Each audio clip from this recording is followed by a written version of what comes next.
ഉത്രാളിക്കാവിലെ പട്ടോല പന്തലിൽ കുളിരമ്പിളി വളയങ്ങൾ തോരണമായി.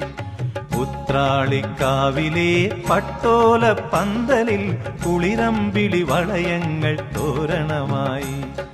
മഞ്ഞിലത്തുമ്പികളെ കൊഞ്ചിയുണർത്താൻ, മഞ്ഞിലത്തുമ്പികളെ കൊഞ്ചിയുണർത്താൻ അണിയറയിൽ പൂപ്പടതൻ ആരവമായി.